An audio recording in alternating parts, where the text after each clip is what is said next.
दोस्तों आप सभी का स्वागत है और हम आज विशेषण का दूसरा वीडियो बना रहे हैं। अभी तक आप लोगों ने विशेषण को जाना कि जो किसी की विशेषता बताए उसे विशेषण कहते हैं।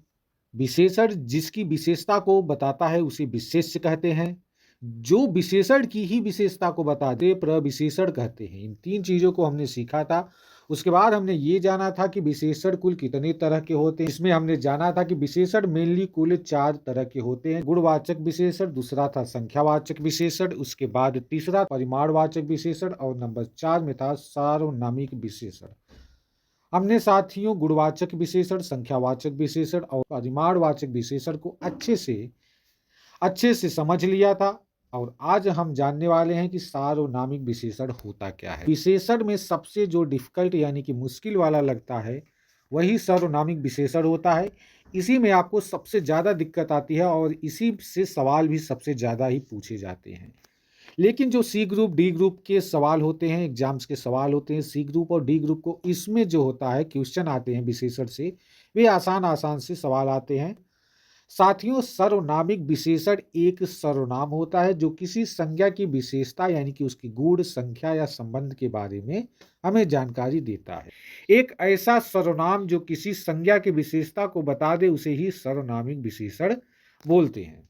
यह लड़का मेरा मित्र है, यह लड़का मेरा मित्र है। तो इसमें देखो कि इस वाक्य में जो लड़का शब्द है वह संज्ञा है, जबकि यह है क्या, यह एक सर्वनाम है। यह शब्द एक सर्वनाम है और यह लड़का की विशेषता बता रहा है। उसकी विशेषता यह बता रहा है कि यह लड़का जो है, जो उस लड़के की ओर इशारा कर रहा है वह मेरा मित्र है। उसकी यही विशेषता है कि वह मित्र है। यह शब्द से ही तो जानकारी हो रही है कि लड़का जो है वह मित्र है। तो अब दूसरा एग्जाम्पल देखते हैं कि वह लड़की किसकी बहन है। इसमें सवाल पूछा कि वह लड़की किसकी बहन है, वह लड़की किसकी बहन है। इसे समझने का बेस्ट वे यही है कि सबसे पहले जो सर्वनामिक विशेषण होते हैं वह जिसकी बात की जाती है उसकी ओर इशारा होगा, उसके बाद अपनी ओर इशारा किया जाएगा। जैसे कि वह लड़की, सबसे पहले आपको उस लड़की की ओर संकेत करना है कि वह लड़की, उसके बाद आपको जो बोलना है वो बोलो कि वह किसकी बहन है, उसकी बहन है, मेरी बहन है, तुम्हारी बहन है, जो कहना पर। तो यहाँ पर आप देखें कि वह लड़की, तो यहाँ पर जो लड़की शब्द है वही तो संज्ञा हुई और यहाँ पर जो वह है यह हुआ क्या कि सर्वनामिक विशेषण है। चूंकि वह शब्द से हमें किसी एक लड़की का, एक निश्चित लड़की का बोध हो रहा है। वह लड़की मतलब वह मैंने बोलकर किसी एक स्पेसिफिक लड़की की बात कर दी है। तो वही हो गया, वह शब्द क्या हो गया, विशेषण हो गया, इसकी विशेषता हो गई। आगे कहते हैं कि वह घर बहुत सुंदर है या वह घर बहुत बड़ा है। वह घर, वह जो घर है यह बहुत बड़ा है, यानी कि घर की विशेषता उसने यह बता दी कि वह घर के से जस्ट पहले बोलकर उसने ये दिखा दिया कि मैं किस घर की ओर इशारा कर रहा हूं। वह जिस घर की ओर इशारा कर रहा है वही तो उसकी विशेषता हो गई। वह घर बहुत बड़ा है, वह शब्द क्या हो गया, विशेषण हो गया। और इसमें पूछा जाए कि वह शब्द कौन सा विशेषण है, तो यह सर्वनामिक विशेषण है, क्योंकि वह शब्द जो है यह सर्वनाम है। अच्छा, आपको अगर सर्वनाम और सर्वनामिक विशेषण में कुछ दिक्कत हो रही तो यहाँ पर मैं एक एग्जांपल ले रहा हूँ, इससे आपकी सारी समस्याएं दूर हो जाएंगी।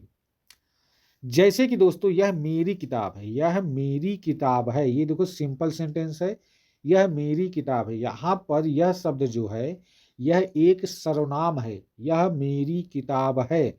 यह शब्द जो है यह एक सर्वनाम है सिर्फ। लेकिन अगर मैं इसी सेंटेंस को ऐसे बोल दूं कि यह किताब मेरी है, यह किताब मेरी है, यह किताब, तो किताब क्या है, संज्ञा है।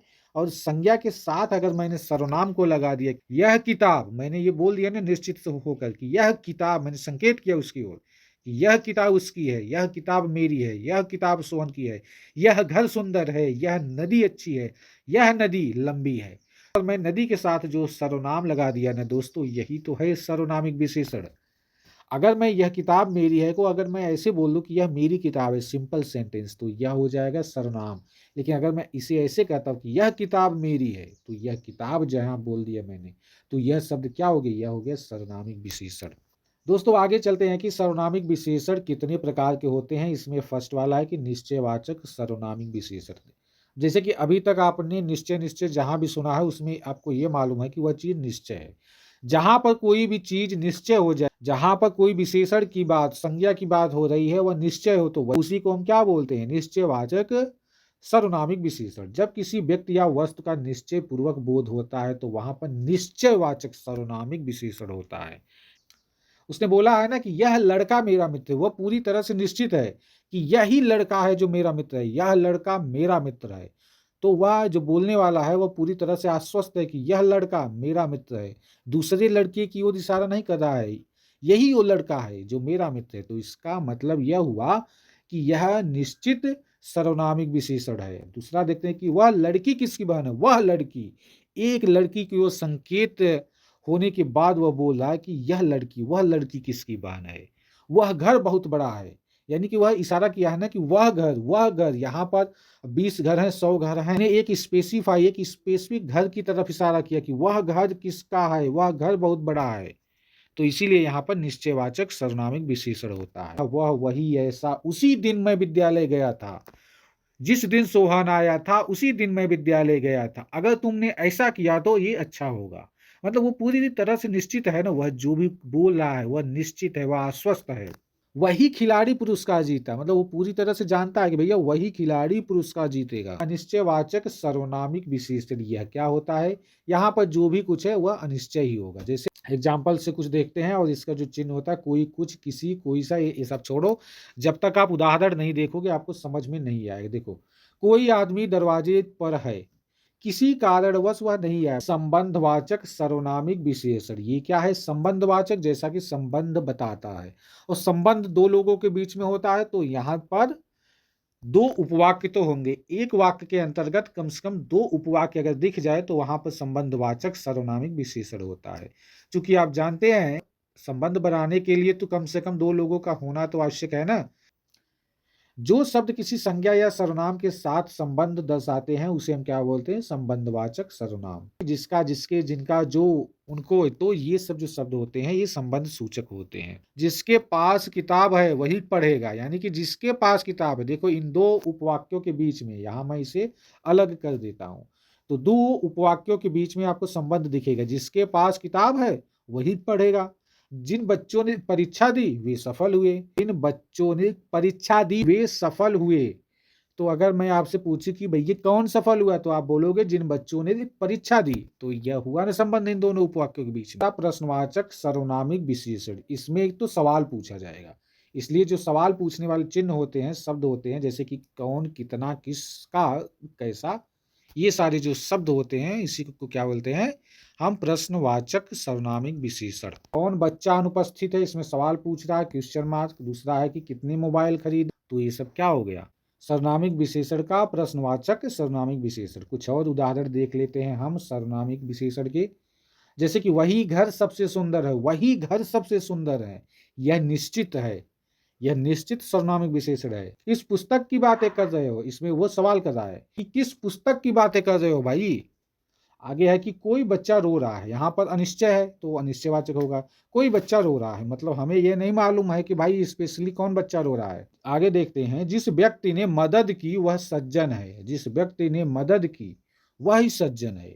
यहाँ देखो इन दो उपवाक्यों के बीच में एक संबंध है तो संबंधवाचक हो जाएगा। ऐसे लोग समाज का गौरव है, निश्चित है ना। आगे देखते हैं कि कितने विद्यार्थी उपस्थित हैं, किसी का कारणवश वह नहीं आए, जिसका काम वही जाने, यहाँ पर तो संबंधवाचक होगा। दोस्तों अब हम आगे चलते हैं, विशेषण की अवस्थाएं, यह बहुत ही इंपॉर्टेंट है। तो विशेषण की मूलतः कुल 3 अवस्थाएं होती हैं। नंबर 1 होता है सामान्य, जिसे मूलावस्था बोला जाता है। नंबर 2 उत्तरावस्था, और नंबर 3 उत्तमावस्था होता है। तो मूलावस्था की हम बात सबसे पहले कर लेते हैं। जब वाक्य में सिर्फ संज्ञा की गुण की बात हो और किसी भी की भी तुलना न की जाए तो वहां पर मूलावस्था ही होता है। जैसे कि सिंपल सेंटेंस होते हैं, साधारण वाक्य जैसे होते हैं कि यह फूल सुंदर है, यह लड़का बुद्धिमान है, मीरा बहुत खूबसूरत है। तो अगर सिंपली ऐसे ही जो सेंटेंस होते हैं उसे हम क्या बोलते हैं कि जो विशेषण शब्द है ना वह अपनी मूल अवस्था, ओरिजिनल अवस्था में ही लिखा गया है, यूज किया गया है। दूसरा देखते हैं कि उत्तरावस्था की। यहाँ पर देखो इसमें दो वस्तुएं या व्यक्तियों के बीच में गुणों की तुलना की जाती है। जब आप देखना कि दो संज्ञाओं के बीच में एक संज्ञा या एक सर्वनाम या दो सर्वनाम के बीच में अगर आपस में उनकी गुणों की तुलना की जाए तो आप समझ लेना वहां पर उत्तरावस्था होता है। जैसे आरती सीता से सुंदर है, तो यहाँ देखो आरती की सुंदरता की तुलना सीता की सुंदरता से की गई है, और जहां पर दो चीजों के बीच में कंपेरिजन किया जाए वहीं पर उत्तरावस्था होगा। आरती सीता से सुंदर है, यह घर उस घर से छोटा है, यह घर उस घर से छोटा है, तो यहाँ पर उत्तरावस्था हो जाती है। अगला देखते हैं उत्तमावस्था। ये क्या होता है? इसमें किसी गुण का सबसे उच्च स्तर दिखाया जाता है, इसमें किसी भी गुण का सबसे उच्चतम वाला स्तर दिखाया जाता है। जैसे कि सीमा कक्षा की सबसे होशियार छात्रा है, मतलब वह नंबर वन वाली जो चीज होती है ना, कि नंबर वन पर, नंबर एक वाली जो चीज होती है वहीं पर उत्तमावस्था की बात होती है। जैसे कि सीमा कक्षा की सबसे होशियार छात्रा, सबसे होशियार, उससे होशियार अब कोई है ही नहीं। यह पर्वत दुनिया का सबसे ऊंचा पर्वत है, यह पर्वत दुनिया का सबसे ऊंचा पर्वत है, सबसे ऊंचा, इससे ऊंचा कुछ है ही नहीं है। तो यहाँ पर उत्तमावस्था हो जाएगा। अवस्था को आपको जानने के लिए एक बात का ध्यान रखना होगा कि अगर कोई विशेषण अपने सामान्य रूप में है, जैसे कि वह सुंदर है, वह अच्छी है, वह खूबसूरत है, वह तीखी है, वह मीठी है, तो इस तरह का जो शब्द होता है सिंपल हुआ, अपने मूल अवस्था में कोई विशेषण यूज हुआ है तो वहां पर मूलावस्था होगा। लेकिन अगर दो चीजों के बीच में, दो गुणों के बीच में, दो लोगों के बीच में कंपेयर किया जाए, वहां पर उत्तरावस्था होगा। और अगर उस विशेषण को, उसकी विशेषता को नंबर वन पर दिखा दिया जाए, सबसे अच्छा दिखा दिया जाए, द बेस्ट दिखा दिया जाए, तो वहां पर उत्तमावस्था होता है। तो दोस्तों ये था विशेषण का हमारा दूसरा सेशन, जो कि आज मैंने इसको कंप्लीट कर लिया। विशेषण का टॉपिक पूरी तरह से फिनिश हो चुका है।